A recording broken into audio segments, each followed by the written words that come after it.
science. We've all heard the expression that love is blind, but what about paralyzed? Matt Frickling is one of an estimated 50,000 Americans with a rare and horrible disease.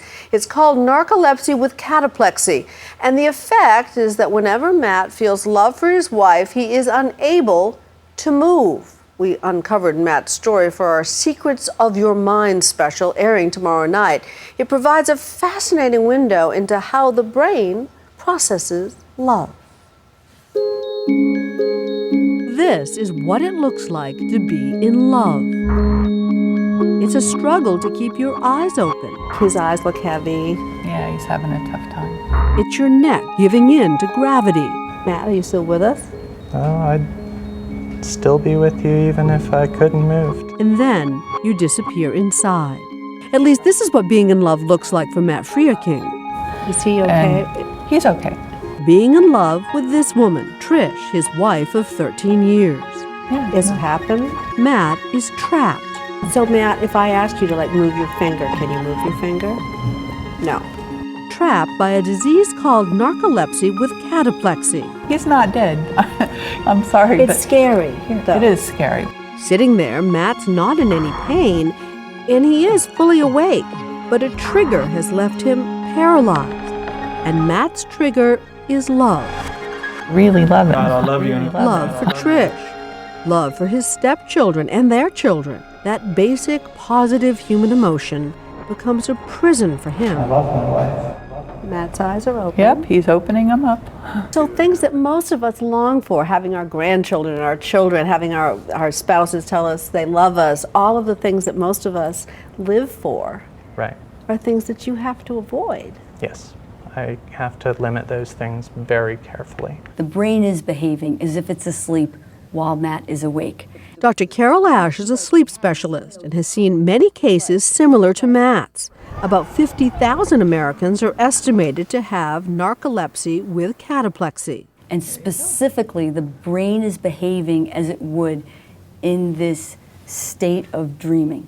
That switch that gets turned on that inhibits the muscles at night so that you can't get up and start running in your sleep turns on during wakefulness, and suddenly you're paralyzed.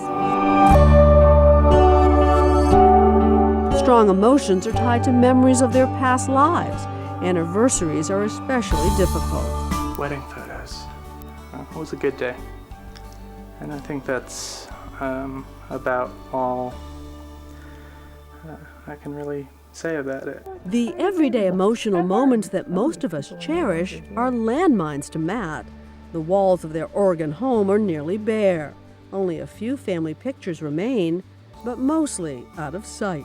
It's sort of like you have an emotional beaker, and once it starts to get full, it overflows. A lot of effort goes into keeping the fluid level in that beaker sufficiently low that even those moments when things get a little more full, there's some place for it to go. Without slopping over and you going right. down.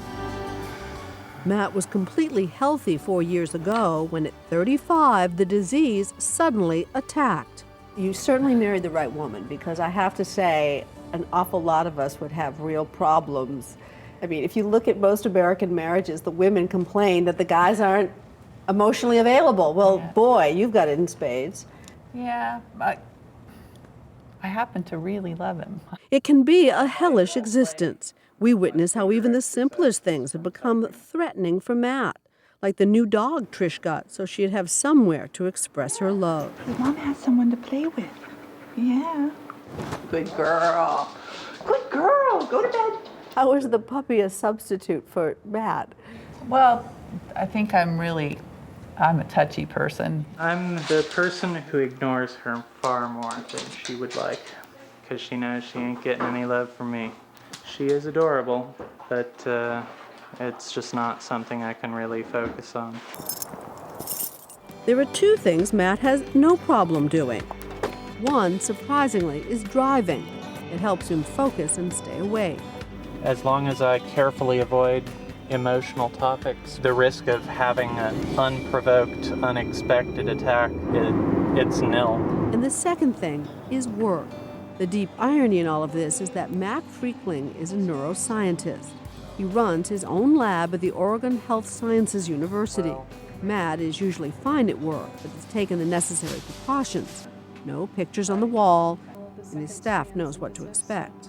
He let me know that if I ever were to make a joke and he immediately left the room after that, that I should not be offended because he has to do that for self-protection. In fact, work also helps ward off attacks. My work is a very emotionally neutral kind of intellectually driven activity. So neuroscience is a good place to go. Yeah, exactly right.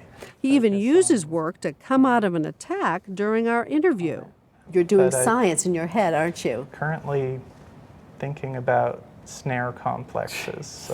It's very interesting. You went from this very tippy situation to snare complexes. Yes. Yeah, it works. You must have wondered, Trish, whether the best thing for him is to stay with him or to release him from. Absolutely.